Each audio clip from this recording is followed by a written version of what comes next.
Okay, so today we will discuss about successive differentiation.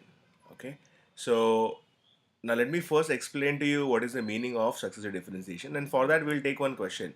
Now, a question in a successive differentiation will look like this: that find, say, 300th differentiation of sine of ax plus b. Okay, so we know differentiation, so let me give you an example. Say you have a function y is equal to f of x. Okay, now we usually do this differentiate, say, with respect to x, so you get dy by dx, and dy by dx is nothing but f dash of x. That's a derivative of f of x.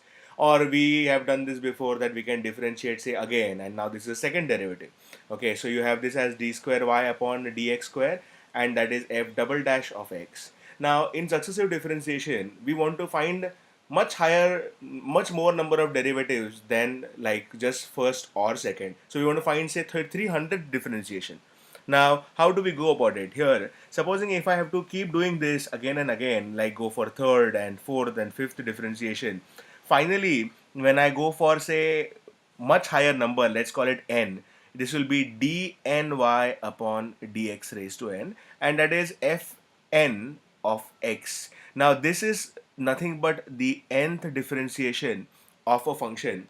Now, what we're going to do is we are going to call this here we're gonna call this here as, say, y1, and this is, say, y2, and this is, say, yn.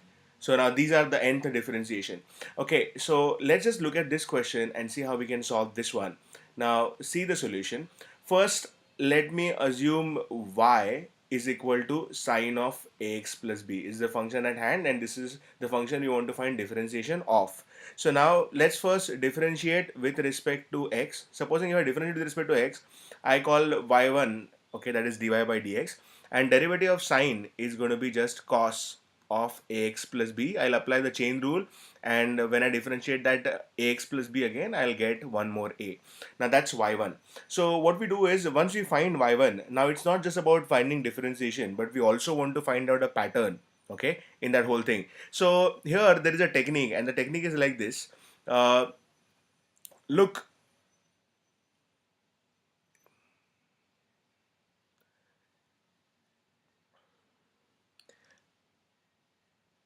we have cos of theta can be written as sine of theta plus pi by 2, isn't it? So it's like this, that supposing if I have to draw all the quadrants, this is all silver teacups. Now sine of uh, cos theta is nothing but sine of theta plus pi by 2 is a standard relation that we have, and that's a relation between sine and cos. So now let me write that y1 back as y1 will be, now this is cos of, now how does this work? Look, this is the theta, okay, of cos.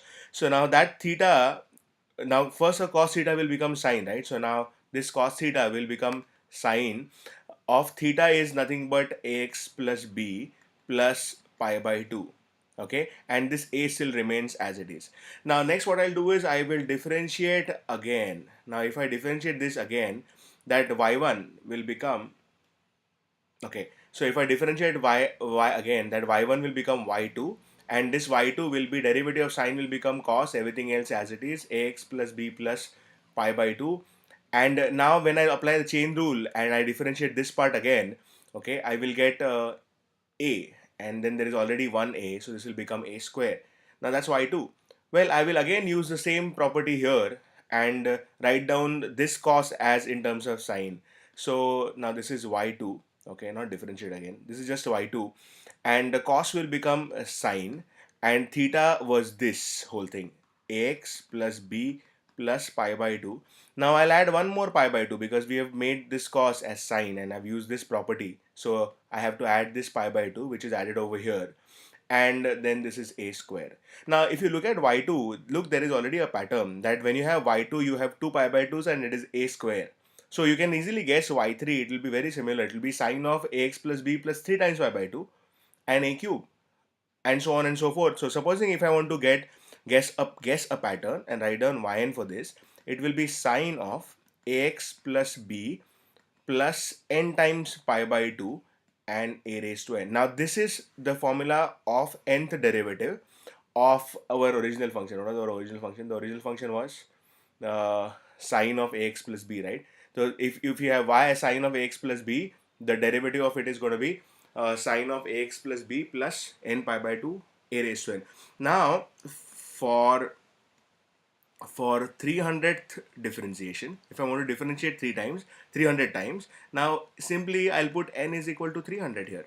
Okay, so if I put n is equal to 300, yn will become y 300, and now this will be sine of ax plus b plus, now this n becomes 300, 300 pi by 2, 300 pi by 2, and then a raised to 300. So now with this technique you can find out the derivative of any function for any number of times. You can differentiate 3000 times, 400 times, whatever.